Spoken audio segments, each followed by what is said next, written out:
Gracia y paz sean multiplicadas en sus vidas. Soy el pastor Manolo Ruiz, pastor de los ministerios Jesucristo es el Señor en la ciudad de Escuintla, Guatemala. Queremos el día de hoy empezar un recorrido donde le invitamos a que nos acompañe. Un recorrido donde nosotros queremos interactuar con usted y en el camino encontrará teléfono, correo electrónico, donde usted se pueda comunicar con nosotros. Quiero ser contribuyente a la edificación del cuerpo de Cristo, según lo que establece Efesios, capítulo 4, verso 11, cuando habla de lo que solemos decir ministerios equipadores, aquellos que perfeccionan a los santos para la obra del ministerio.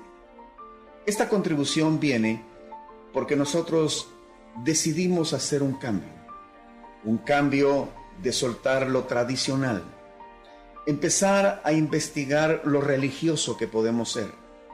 Decidimos empezar a ser parte de un equipo que contribuye con una reforma en el cuerpo de Cristo.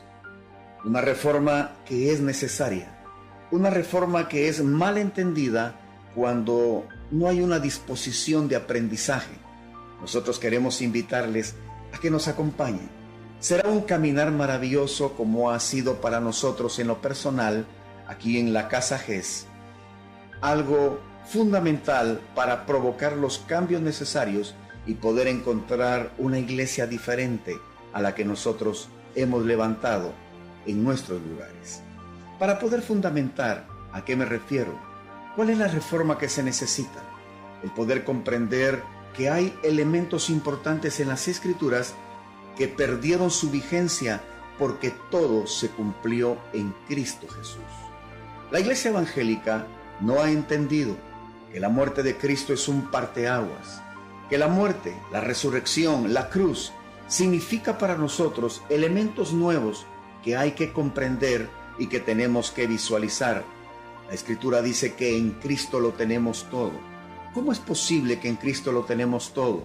¿Por qué razón debemos de comprender la diferencia que hay en antes de Cristo y después de Cristo? ¿Por qué debemos de comprender que nosotros no somos antes de Cristo?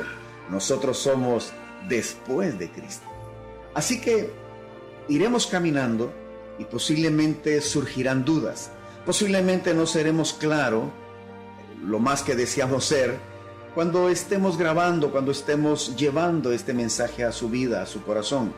Por eso es que vuelvo a repetir y le vuelvo a animar. Estarán apareciendo los números de teléfono, estará apareciendo el correo electrónico, estará apareciendo los medios donde podamos comunicarnos, nuestro muro de Facebook, todo aquello que contribuya a que usted pueda comunicarse con nosotros.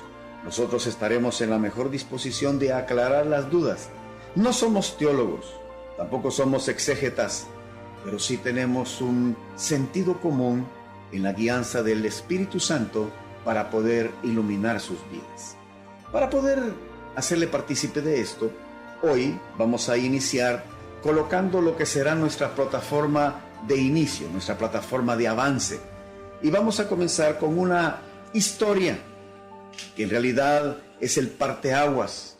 Cuando nuestro Señor Jesucristo comienza su ministerio, todos sabemos que Él fue a la sinagoga y en la sinagoga tuvo una participación brillante, una participación fundamental por lo que sucede ahí.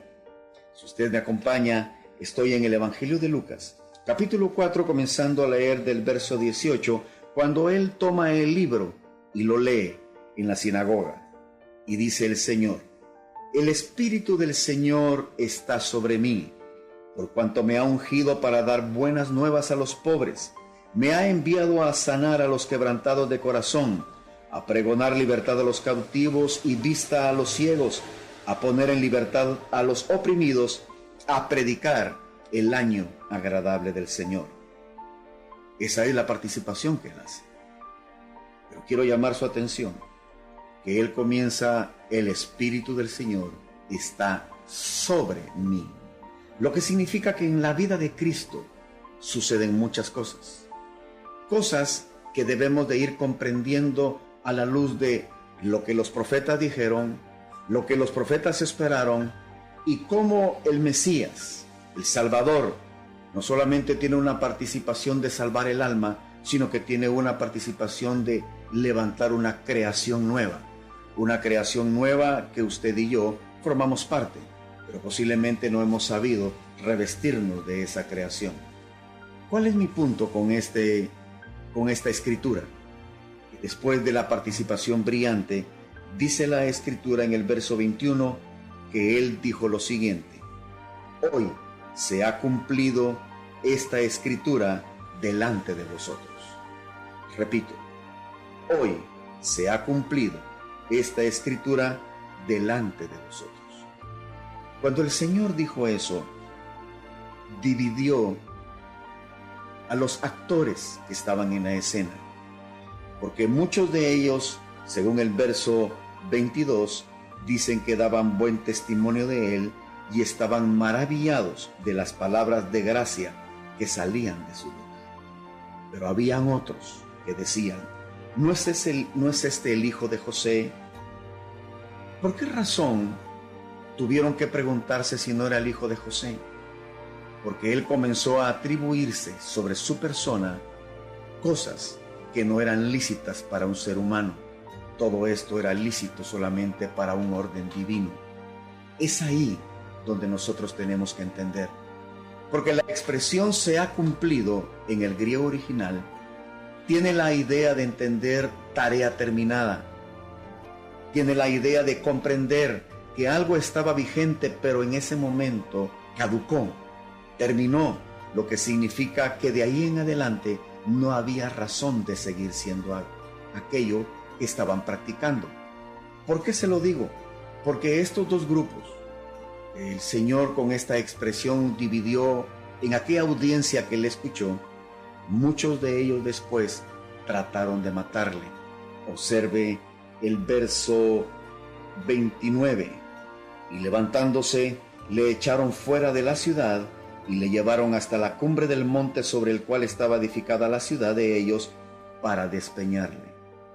¿Cómo es posible que después de haberle aplaudido, después de haberle dado el privilegio de que participara en la sinagoga, después lo quieren matar? Solamente hay una razón. Él dijo: esto se ha cumplido hoy entre vosotros, lo que significa que de ahí en adelante ya no había necesidad de estar haciendo aquello que se estaba practicando.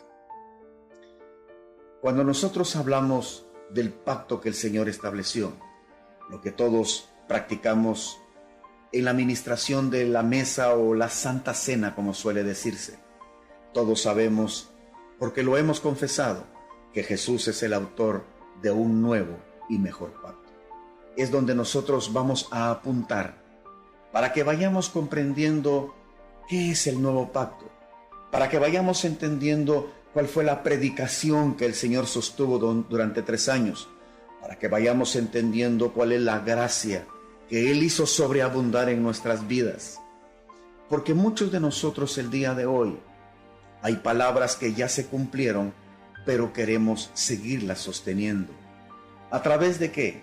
A través de ritos, a través de ceremonias, a través de estar esperando que suceda algo que ya culminó. No hemos entendido y no hemos comprendido que en Cristo todo, y cuando digo todo, me refiero a todo. En Cristo todo se cumplió.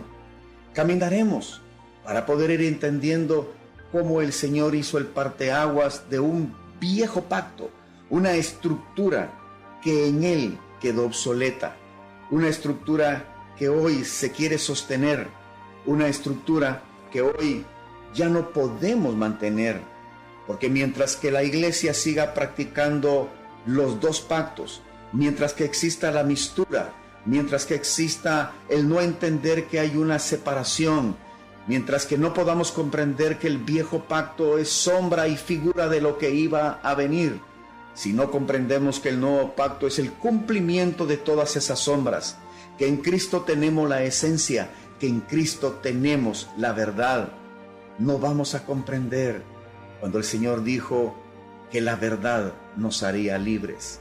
Hablamos de libertad, pero llegaremos a entender que estamos atados a ritos, a ceremonias, a prácticas que ya no tienen vigencia porque en Cristo se cumplió. Esta es la intención de empezar este recorrido. Vamos a caminar, usted y yo nos acompañarán y vamos a ir entendiendo sin llevar a extremos los pasajes bíblicos. No hablaremos de historias, hablaremos de cumplimientos de palabra. Entenderemos por qué el Señor tuvo que usar al apóstol Pablo y tuvo que abandonar a aquellos que le acompañaron por 3 años, porque no transicionaron, porque no pudieron comprender lo maravilloso de la gracia, lo maravilloso del Evangelio del Reino, el orden del pacto que hoy nos gobierna. Vamos a ver cómo el antiguo pacto era ataduras para nuestra vida y vamos a encontrar cómo en el nuevo pacto tenemos la libertad. Pero estas enseñanzas no es para libertinaje, estas enseñanzas no es para que causemos una división. Esto lleva el ánimo de que unifiquemos los criterios y podamos levantar una iglesia que está esperando la manifestación gloriosa de los hijos que ahí están congregados, y vamos a manifestar el reino, vamos a entender la gracia y vamos a comprender el nuevo pacto. Sean bienvenidos.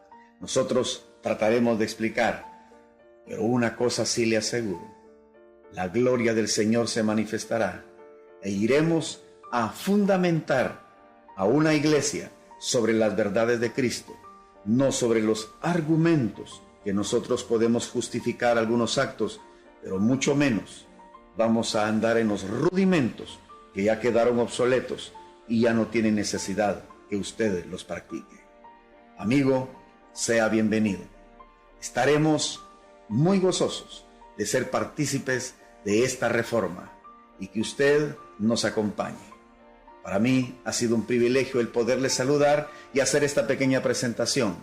Lo saludo y espero verlo en la próxima. Sea usted bendito. Amén.